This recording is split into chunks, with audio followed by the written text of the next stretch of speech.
За юу цаанда манайхан ойрдоо хэр эмэрч байна да. Үтсэн хүнээ инээлгэж байгаад навс эмэрүүлж хүний хамаг сэтгэл хөдлөлөөр тоглодог кино гэж байдаг да. Энэ удаагийн задлын спойлер дугаараар та бүхэнд Монголын нэг үеийнхний нийтээр нь инээлгэж, ойлуулж, юм бодуулж чадсан хамгийн сайхан киног ярьж өгөх шийдлээ. За олон юм нуршгүй киноныхаа үйл явдал руу шумбан орцгоё. Киноны нэр бол хамгийн сайхан.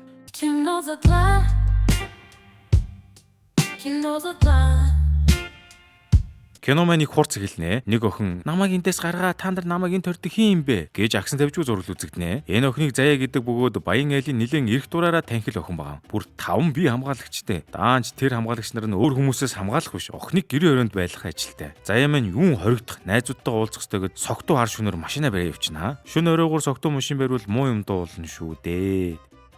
Тэгж хурдаа нэмж явсаар зам дээр хүнийг шүрхэхээ шахаа шонгийн мод мөргөө зогсноо. Болохгүй мигээд бахаар ингээд машин бодоо олж байгаа юм л да. За машин авахтаа гэж бодоход толгоон дөргиж хаяад хүнд шүрхэхээ шахсан. Маргааш нь болжээ. Заяа маань шорон ч юм уу, эрүүлжүүлэх ч юм уу нэг тийм газар оруулчихсан. Толгойг нь бүр яаж бооцсон. Тийм байдалтай байна. Тэгээ цагдаа Заяагаас асууж байгаа. Аригч нь гарч ийн үү гэсэн чинь Заяа өдөөс нь зайл гөлгөө гэж авдгийн. Энэ хүүхдийн илан бас гэж чанга биш шүү. Цагдаа харин үргэлжлүүлээд хүн дээр ч алчгаад югнэ чи. Олон юм ярилгүй гараад ир гинэ. За Заяа маань согтууд их л буруу юм хичглээ шүү. Уг нь киноны эхний хэсэг шүрхэхээ шахаал өнгөрсөн юм да. Энэ мэдээг сонсчоод Заяа арай өөр болж байна. Цагдаагийн газар өөр нэг өрөөнд Заяагийн маань аав ирчихсэн. Цагдаагийн ахлагтай ярин сууж байна. За тэгээ цагдаагийн ахлах хэлж байгаа. Танаа өхөн ус уух хувьтай төржээ. Та ер нь хүүхдүүдэд анхаарал хандуулах шаардлагатай юм шүү гэж хэллээ. Аав нь хариуд нь сүүлийн үед муу охин минь миний нүдэн дээр л эвдрээд байх юм. Уг нь маргааш гадагшаа сургуулж явах хэрэгтэй байдаг. Сураг сонсгоны гадагшаа явуулчвал нөхцөлөд уламд ордох үйл гэж айж байна. Байцагч та хоёр надад нэг ингэж тус болооч. Гиснээр байцагч аав хоёр өөр өөрсдөө төлөвлөгөөгөө боловсруулнаа. Энэ хэсгийг үзэхэд хороогийн хамгийн хүнд ажил нь эцэг их байх юм уу даа л гэж бодмоор байна. Аав нь цагдаатай хуйлдан боловсруулсан агуу төлөвлөгөө маань хэрэгжиж эхэлвэ. Байцагч Заяатай ярин сууж байна. Тэгээд ингэж байгаа. Эргэн ил 62 настай маш хүнд байдалтай эмнэлэгтэй байгаа гэлээ.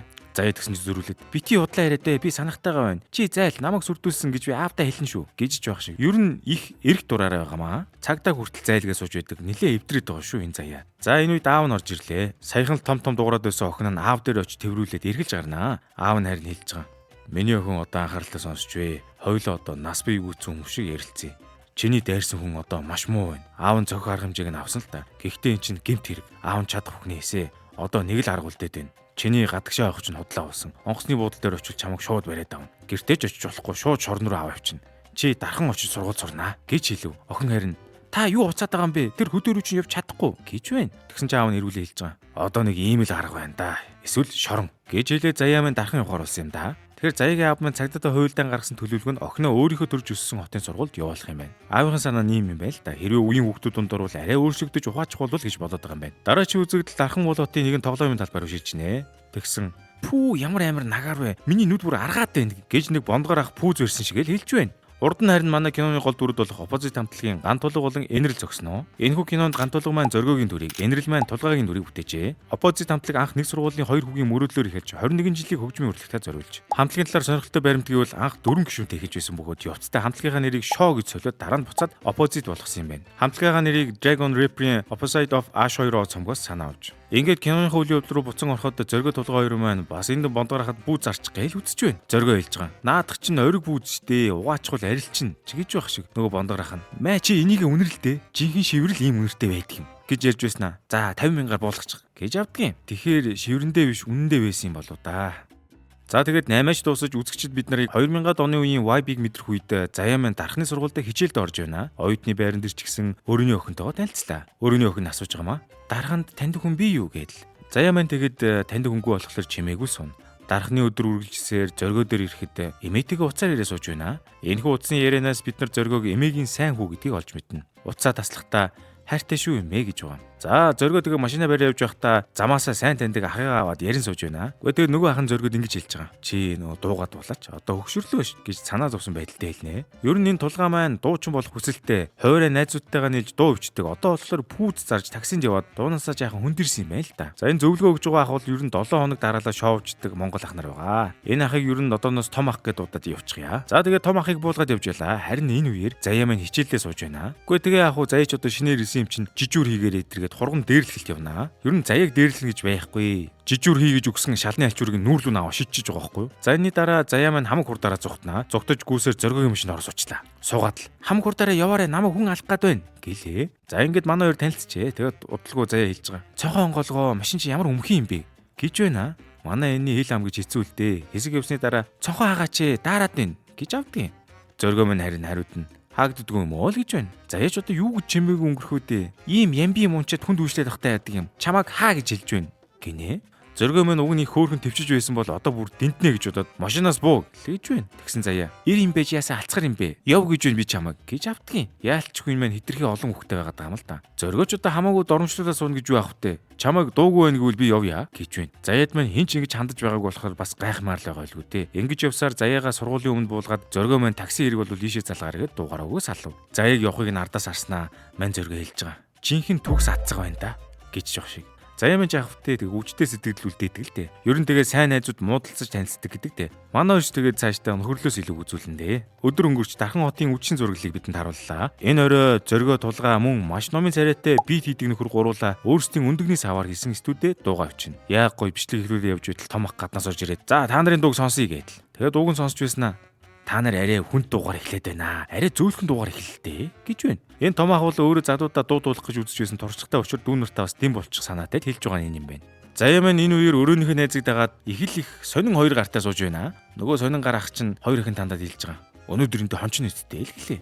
Ер нь энэ хөвгүүтэд явчлаа шүү. Заяа найзтайгаа гарах гэтэл өрөөний найзыг нь зохиж унгаагаад заяа маань харин хамаг хурдаараа зогтож нуугдан нойлынх нь халыг түгжээдэл яах вэ гэж байж байгаа. Дархан таних хөнгөө учраас ганц мэддгээрээ зоргоо руу залгаж байгаа маа. Тэр үед бидний мэдэх оппозит хамтлагийн 20 дуу гүвчээ сууж байлаа. 20 дуу гүвчээ суужсэн зоргоо маань хамуудаа аваа заяаг аврахаар явна. Үгүй яалтчгүй л одоо хан хүн юм уу та энэ ч одоо. Үгүй тэгээ очоо хаалгыг нүтэл заваа юмнууд нь онгойлгож өгөхгүй байна. Зоргоо маань цонх өвдөж орохоор боллоо. За тэгээ зөндөө шил хагасны цагдаа нар ирж заяа маань аврагдлаа. Хэрэг явдал өнгөрч том ах шараа тайлуулан 2 дүүдээр ирчихсэн сууж байна. За тэгээ загинж өгч байна нөгөөдөг чинь. Та нар арай сайн хүүхдүүд байгаад байна. Цагдаа нар ирчгээд байхад цонх хагалж ороод амнаас уудаад юу болов гэж байна. Уг нь ахын хэлж байгаа ч үнний ортой шүү дээ. Бодолтой амьдраарэ. Цаг хугацаа хурдан шүү. Бушуухан дуул. Гэсэр том ах шаардлагатай бүр мөсөн тайлууллаа. Зоргоо маань 0 тамхи татан сууж байгаа өмнө бензин хасгасан байсныг мэдлгүйгээр шүтэнцээ хаяад болжмороо шатагаа хийчихнаа. Бөө юм болоод болжмороо гипстүүлчихсэн сууж байхад нь заяа маань ороод ирлээ шүү. Гипстүүлсэн гэдгээ нуух гэж хэрэндээ л хичээж байгаад заяа гомд очихлоо. Угаасаа тэгин штэ дөнгөж орж иж байхад нь чи одоо яваа гэд хэн дуртай ах үү.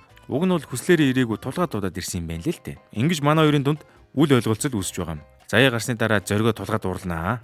Эхлээд болжмрыг шатаагаад дараа нь сонин байдалтай байхад нь таалагдж байгаа охиныг нь дуудах нь халамжтай найзын үйлдэл лав биш байгаа юм да. Гэхдээ муу найзтай биш ээ. Манай энэ тулгаагийн дур угийн мэдрэмжгүй юм байна лээ. Зоргоос уурсандаа битсэн дуунуудынхаа CD-г мэдхгүйгээр шидээд хайчнаа. Тэрийг нь газраас жаахан дуунолж аваад алга болсон байдаг да. Тэгээ битсэн бүх дуугаа CD-н дээрээ хадгалаад бус төхөөрөмжн дээрээ хадгалж аваагүй. Ядаж явахад өчтөрийн компьютероо цэгцлэнэ гэд хамаг юм устгахчихсан. Одоо тэгээд ямар ч найраагүй дууных нь бичлэгүүд үүрд алга болсон байгаамаа. Дарахны нэгэн сайхан өдөр эхэлж байна. Заяа маань алхчихсан явж байхад нь зоргоо хурж ирээд хүргөөд өгье идэргээ бас хөөхөө. Тэгэнгөө хэлж байгаа. Миний машин гоё үнэртэй болсон. Үнэвтүүлэгч тавьчихсан гэдэл. Үүнээс хойш манай хоёр учиртай болж үерхлээ Facebook дээр зарлж марлаад хэсэгтэл энэ хоёроос илүү жаргалтай хүн дэлхий дээр байхгүй байлаа. Нэг өдөр зоргоо маань эмээ дээрээ заяаг дагуулад очноо. Замдаа хөөрхөн юм яриад л зоргоо хэлж байгаа. Хичээлээ хий чи хоёрын ядаж нэгэн сураад байж бол зүгээр штэ. Гэхдээ тэгтэл хэр баргийн үний үгийг сонсоод идэггүй заяа маань сонсож байна шүү. Көмүн чиг нь онгож байгаа бахтаа муушаа. Ерөн заяа маань ойртой зөв тал руугаа их өөрчлөгдөд байгаа. Эмээгийн дээр ирэхэд тулгаа маань өвөөгийнхөө хөлийг барьсан сууж байна. Эмээ нь хэлж байгаа. Ээжтэйгээ ярьсан уу гэж асуулаа. Зоргоо хариудна. Ээж над руу залгаж уйлаад байсан. Уучсан юм шиг байна лээ гэв. Зоргоогийн ээж нь Солонгос яваад нэлээд олон жилийн нүрийг илээсэн юм байл л дээ. Орой улж манай хоёр сэтгэлийн яриа өрнүүлнэ. Заяа маань ээжигээ багтаа алдаа түүнээс хойш аав нь хүнтэй суугаагүй бүх юм охиндоо зориулсан аж. Хичнээн аав нь бүх юмаа зориулсан ч гэсэн ээжийн хайр дутна шүү дээ. Магадгүй тэр орон зайгаа нөхөх гээд л буруу юмд орчих гээд байдаг юм болоо да энэ нөхөр. Харин зоргоогийн хувьд эцгийнх нь бага наснд нь салчжээ. Аав нь ээжтэй хамт байх үедээ яаж зоож ирснийг харсан болохоор эмэгтэй хүнийг зоохгүй гэж бодож ирсэн хүү юм байна лээ. Манай хоёрын яриа халж бүр сүулдэ зоргоо маань надтай их азтай л охин суунда гэж мэдсэн. Өөрийгөө сурчлаад байна уу та энэ ч одоо. Гэхдээ явж үгж байна. Маргааш өглөө болж наран мантахад заяаг маань ёстой цагаан морь хүлгэлсэн хан хүн ирж авна да. Гэхдээ энэ морь нь хар шүү. Энэ хүү роман чиглэл ингээд дуусахгүй хөөрх юм яриад л байна. Заяагийн доторх жаахан охин нь гарч ирж байгаа мөг юмэр эрхэсээр л хичээлдээ сайн яваар гингүүт нь заа гэж мэгээд жигдрээд ирж байгаа маа. Заяагаа хөргөж өгчгөөд пүүсний 8-нд орноо манер. Тэгсэн өмнө нь зоргоод химх нүдэж толгой дээр шил хаглуулсан гар зоргоог мань хүлээж аваад араас нь тоосгоор хусаа цугтаачнаа. Энэ үед нь том ах нь амьд орж цугтааж юусан тоосгочныг хусаа таялаа. Тоосгоор зөхөөсөн хүн мэдээ жимлэх хөвтнэ дээ. Ямар төмөр хүн байгаа шүү дээ. Эхний 2 хоног заяа маань сахиж байгаад явсан юм байлээ л дээ. Гэхдээ сэрэгт нь хажууд нь байсангүй. За тулгаа маань зоргоос ирснийг хэлэх гээ заяаг адил олсонгүй. Зоргоогийн маань биеийн тэнхэрч заяа маань ямар ч сургаггүй алгуулж. Заяагаа уг нь 2 сар хайсан юм байна л шүү дээ. Хайсаар бүр сонин царайлчсан сууж байлаа. Чамайг ингээд дахир дутуу болчихлоор одоо насаараа асрах юм байна гэж одоо алга болчихлоо шүү дээ. Чи харин энд шамираад сууж үйдэг. Сэтгэл санаагаараа шамирвал доошо хязгааргүй шүү гэж хэлж байна. Пүүзэж зарахгүй, дугааж дуулахгүй байгаа зоргоо сагал самбаандаа баригдаад арай дэндүү болчихсон байна. Радио сонсоод хэвдэж байтал манай хоёрын бичсэн дуун яваад эхэлнэ. Бүр мөсөн алдагдсан гэж бодсон дуун гараад ирэхлээр бүр гайхан штэ. Үгүй тэгээд радио дээр дахиж очиод асууж өглөө. Манай дууг яаж олсон юм бэ? Хэн өгсөн юм бэ? Гэхдээ хөтлөгч нь бүр санахгүй байна. За бас нэг юм үсээ задгаа тавьсан жижиг охин байсан бахаа л гэж хэлж байгаа. Үгүй ер нь тэр нь тэгээд манай заяа юм болоо да. Гэтэл зоригийн утсанд нэгэн дуудлага орж ирлээ. Тэр утсын цаанаас ингэж байгаа. Би заяаг аав нэ Улаанбаатар сэрж байна. Яаралтай охиноо чамтай уулзах хэрэгтэй байна. Чи шууд ирэх хэрэгтэй байна. Гэж хэлэхдээ зоргоо минь хам гурдаар нисээд очноо. Улаанбаатарт ирээд хайгаад олоогүй заяагаа хараад хэдэн минут л болж яхад нь заяа нүдэн дээр нь бурхан боллоо гэж. Энэ явдлаас хойш 2 жил өнгөрөхөд шуудангаас заяагийн 2 жилийн дараа зоригод өгөрөө гэсэн илгээмж ирлээ.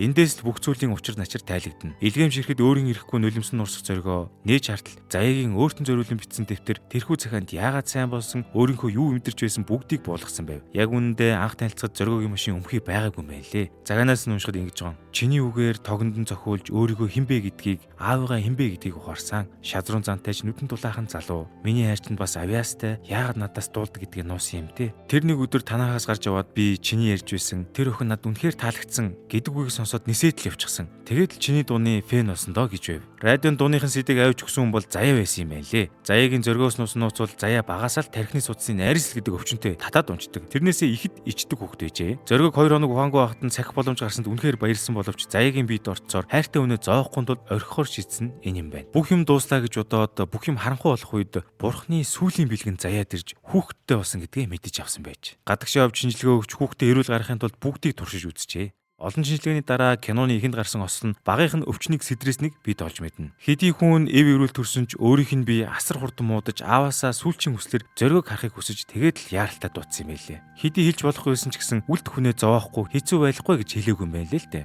Хүүхдийн нэрийг будаан чигшиж харахад Эрдэнэ очир гэсэн нэр гарч ирж. Заяагийн аав маань зоригод хэлж байгаа. Хүссэн үедээ хүүхдтэйгээ уулзч болно шүү гэж хэлснээр манай хамгийн сайхан кино маань энд хүрээд дуусч байгаа. За тэгээд энэ киноны хамгийн сайхан хэсгүүдийн нэг бол киноны дуу хэлээ. Мэдээж хамгийн сайхан нэхэр түүний гарт хүрэх гэж үүр цайна гээл ороод ирдэг шүү дээ. Болор цомыгч оппозит өгчмөр годомжны яруу найргийн их шиг хөг нь бол бас оппозит юм. Та оппозит хамтлагийг бидэнд зориулж дуугаа ишиглүүлээд 20 жил өнгөрсөн байгааг мэдсэн үү? Тэдний мэддэг байсан үе дуртай байсан дуунууд энэ зууны хамгийн том тайзыг ишиглүүлэх гэж байна. Болор цом шин цомог гаргаж байгаатай холбогдуулан 2025 оны 6 дугаар сарын 7-ны өдөр төв зэнгэлт хүрээлэнд тоглолтоо өгч байгаа юм байна шүү манайхаа. Хүний амьдралд хамгийн сайхан нь хоолтой хоолгүй хамаагүй хайртай хүмүүстэйгээ л хамт байх нь хамгийн сайхан юм аа. Ингээд та бүхэн 2025 оны 6 дугаар сарын 7-ны өдөр болох оппозит хамтлагийн тоглолтын дээр хүрэлцэн очоорой.